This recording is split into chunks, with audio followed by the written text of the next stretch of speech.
So, Michael Beard, yesterday, he opened this symposium challenging us, challenging himself, to find what the added value is, what we're trying to do here in Urban Humanities. And I decided to take this on for my particular field, of course, urban design, and try to discuss what I find useful if we apply an urban humanities framework on urban design.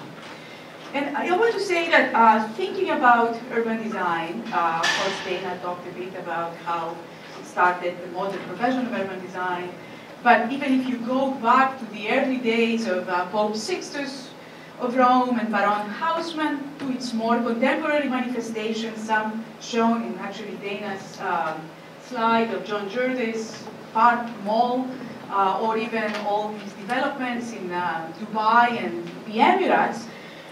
Most of these manifestations of urban design have tended to serve elite urban groups, and at times perpetuating urban inequalities, emphasizing dualisms such as divisions between wealthy and poor, private, public, formal, informal spaces. And this is certainly true in urban design interventions in the US that have traditionally focused on the prime spaces of the city. The civic centers, the corporate edifices, the malls, the convention centers, the plazas, the grand parks. And this is true not only in the US, but also in many other parts of the world where urban design interventions have been employed. Following neoliberal policies, many cities, first world or cities of the global north, some cities of the global south as well, have employed urban design strategies to create city brands, to woo the corporate world and its investments in rejuvenated downtowns, to attract tourists, conventioneers to the buzz spaces of high culture. In the last decade, in North America, we saw something of a shift, a bit of a shift, if you want, a tiny dent, where we started seeing some attention to the ordinary, urban design attention, to the ordinary spaces of everyday life, trying to reclaim excess street space for pedestrian uses, to experiment with interim or pop-up installations and projects, from the conversion of parking spaces into mini parks, temporary street closures for art festivals and exhibits. I would say that this attention to the ordinary spaces, the spaces of everyday life, the street, the sidewalk, the alleyway, the pocket park, and the employment of temporary design elements represent welcome insertions in the strict order and monotony of many US cities. But I would say that at times there is a glib superficiality in the rising fervor for pop-ups or for the most fashionable and gourmet taco truck. Additionally, most of these interventions take places in selected parts of the city, bypassing the poorer, ethnic, and less posh urban areas. Importantly, urban design seems to have neglected the widespread informal urbanism witnessed in American cities. And to use Eric's word of blind spot, I think this is the perfect blind spot where there is another world that is very visible physically. Think about, it's not only the taco trucks, the ice cream vendor, the garage sale in the yard, the day laborer who is waiting at the street corner. This is all very visible. However, it is perceptually made invisible. It is neglected.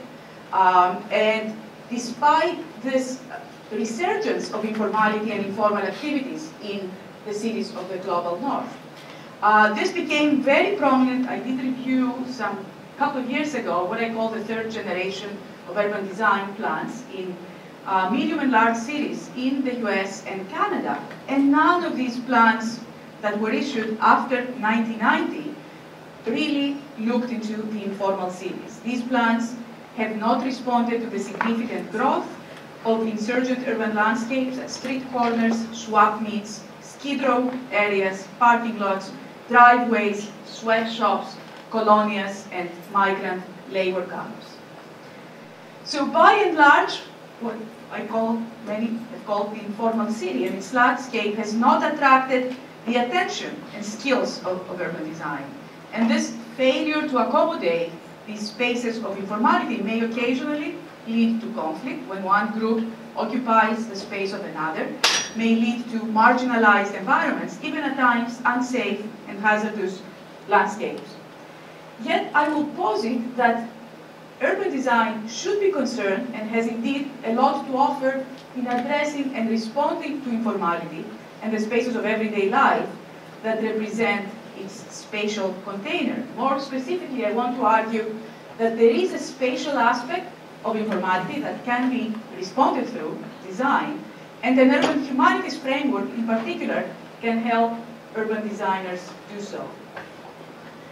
But first, what is informality? This is one definition. It can be defined as the appropriation of public and private land for a range of purposes and activities that defy land use norms, zoning requirements, and the law. Defy, if you like, the planners and the designers. Scholars have argued that informal activities in the global north are linked to the deepening of global capitalism, the abundant supply of cheap labor, the weakening of government enforcement of regulations, and employers' interest in avoiding state regulations governing workplace conditions and wages. But we can also say that we have witnessed, on the one hand, the withdrawal and weakening of the state, evidenced in the decline in social welfare spending and services for the poor, and on the other hand, the strengthening of the state, evidenced in certain cases in rigid regulations, stronger and stricter ordinances for the control of public spaces. These simultaneous trends have contributed to the increase of informal activities in the US. Although informality, urban informality, remains rather understudied in the context of the cities in the global north, with a very rich literature from the global south, the relevant planning and design literature, recognizing its significance, has started growing. The literature traces its roots to scholarship criticizing the overwhelming emphasis on order in planning the built environment, and arguing for less emphasis on control and conformity in the design and planning of our cities. Collectively, such scholarship has been critical of orthodox planning and design, and has made the argument for encouraging more unplanned, informal, and spontaneous activities in our cities. These arguments have been echoed in the work of scholars like Elizabeth Wilson, Richard Sennett, Margaret Crawford, Simon Sadler, arguing for a change in the conventional way in which cities are understood and planned. In a relative vein, some scholars have explicitly focused on what may be best described as informal activities. And in a recent book that I co-edited with a colleague of mine, Vinit Mukherjee, we really look into each chapter is about a different informal activity and an informal landscape. These include front yards and garage sales, unpermitted second units, street vending, day laboring, unpermitted skateboarding in abandoned urban districts. Quentin Stevens has called for an urban design that accommodates playful and impromptu uses of space, and noted the merits for allowing for the unexpected, the unregulated, the spontaneous, and the risky. For the most part, this emerging literature acknowledges and celebrates the unauthored city, inspired by Michel Descartes and Henri Lefebvre. It sees subversive power in ordinary activities and the potential for fundamental change in the everyday tactics of the underrepresented. Such literature is sympathetic to grassroots initiatives and challenges the role and ability of intentional design, urban designers, public urban design, and planning institutions in responding to informal urbanism. So this stance leads me to raise the question, can urban design and planning institutions, do they have anything to offer? Can they not only acknowledge informality or the so-called informal term in the built environment, but also provide helpful, just, concord-based ways to accommodate it? I would propose that the answer is a qualified yes, at least in my view. But to do so, planners and urban designers need to cast a spatial lens on informality, among other things, and to the ordinary spaces of everyday life, to do fieldwork to actively investigate and interrogate the complex dynamics of everyday life activities, produce thick maps of ordinary formal and informal landscapes, and these, I would posit, are exactly the tools and methodologies that we get from urban humanities. So, an urban humanities framework is often quite different from what is being taught in conventional urban design studios, where the great bulk of activities, from the computer-aided mapping of the site's urban fabric to the final presentation of design interventions in front of a jury of experts, takes place in the classroom. Indeed, students often do not have the time to spend observing and understanding ongoing social activities or interacting with users. They're advised often to not focus or address a site's messy realities, the existing socioeconomic and cultural factors, so as not to constrain their creativity. This stance has been critiqued, and actually there is a quote here from Saul Golden that criticizes that the validity of abstract studio-based methods derived primarily from the French Beaux-Arts and British practice and pupillage has long been challenged as contributing to an image-conscious silo mentality by focusing too much on individual ideas or technical ability over spatial experience, and promoting a fascination with uniqueness over developing the skills to learn from everyday life. Informal activities are inherently spatial. Individuals and groups need to occupy space to perform it. And I want to quote from Liz Oku, who has argued that the concept of the informal sector is not only a matter of function, but also of form. But the physical manifestations of the informal sector are often products of actions in which design practitioners are least present. Instead, people are left to their own actions, devices, tactics, in adapting, adjusting, and making space for informal activities.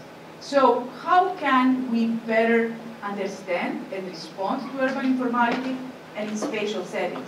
I would suggest that applying an urban humanities framework can offer guidance in 4 distinct areas of urban design: the scope, the context, the process, and the practice. Starting with scope, responding to informality requires, as a first step, an inclusion of the concept in the lexicon of urban designers, and an expansion of the field scope to encompass the ordinary and residual spaces of everyday life of diverse and underprivileged neighborhoods. In addition to the civic settings, the public spaces, the grand spaces of everyday life, urban design practice and studios should also concentrate on these informal activities with the goal of making them more comfortable, livable, and humane. Questions such as, should an urban sidewalk be redesigned to better accommodate the needs of day laborers? How can the single-family lot be reformulated to enhance affordability and accommodate second units? How can street and public space enhance the everyday life of residents of colonias? Should be central parts of the training of urban designers. Through its attention to complex and diverse human identities, an urban humanities framework urges urban design professionals to go beyond their focus and preoccupation with aesthetics, to also help uncover the invisible, fill in the blind spot, accommodate the informal or unconventional. And while progressive urban designers cannot, and should not avoid questions of aesthetics, they need to be proactively involved in defining support for an aesthetic that accepts informality and its perceived disorder. In terms of context, an urban humanities framework helps us better understand the varied sociopolitical, economic, historic, and cultural aspects of informal activities. As Dana Kaff has observed, urban humanities interprets spaces and artifacts in ways that contextualizes them, draws attention to their historicity and authorship, and places them in comparative perspectives. Such a framework helps us place informality in its wider economic and political context before deciding on a design, action, or policy. Informal activities have different histories and reasons for existence, are spread differently in urban space, have different impacts, on different neighborhoods and may be appreciated, tolerated, or disparaged depending on the neighborhood context and circumstances. The context of informality may be particularly complex with multiple stakeholders and involving the potential for conflict among different groups. Responding to informality requires considering and understanding these particular sociospatial circumstances. In terms of the process, responding to informality benefits from intense and meaningful participation. Here is a word that we heard a lot today. In the design process of different stakeholders, but also requires rethinking these processes. The various visual media employed by Urban Humanities, from film to text to maps to models, can help start the conversation in neighborhood events, walking tours, and informal convenings, as they can allow community actors to overcome formal barriers and sociocultural differences. In terms of practice, in the end, how design intervenes to accommodate the settings of informality is important. There is need for negotiation, hybridity, and creativity from the part of designers who should find a middle ground to blur or soften the boundaries between formal and informal urbanism, and creatively envision new spatial forms or adapt existing ones to accommodate informal activities. At the same time, responding to the otherness of informality requires openness to accept alternative realities and alternative aesthetics. It also requires creative design that facilitates the cohabitation of different social and ethnic groups by finding ways to better integrate non-traditional housing types, higher densities, diverse land uses, and accommodating a variety of formal and informal activities. Jonathan Christman argued that Urban Humanities combines humanist inquiry with a normative and speculative practice of design.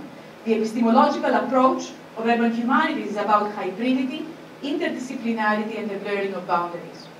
So, in conclusion, in the early 21st century, informal urbanism in the US and other cities of the global north has proliferated due to increasing economic inequality, cutbacks in social welfare spending, cultural diversity. Dualities and divisions between formal and informal, legal, illegal, public and private have been at times accentuated by design through the creation of sharply demarcated borders, abrupt discontinuities, and walled, fenced, or gated boundaries. But while urban design solutions cannot solve poverty and inequality, they should not help further stigmatizing. I also believe that design intervention can do more than that. It can help create more inclusive rather than exclusive, overlapping rather than segregated, and interlinked rather than disconnected landscapes. But to accomplish all these normative goals, we need to acquire ways that allow us to visualize and understand these different settings in the city, experience, hear, and learn from different and diverse publics, uncover and give agency to alternative realities and urban publics, and devise spatial solutions that respond to their needs. In the 1980s, economist and Nobel laureate Amartya Sen pioneered the capability approach, arguing that the well-being of persons should not only focus on their resources, but also on the freedom and opportunities they have to carry on their lives in the ways they value.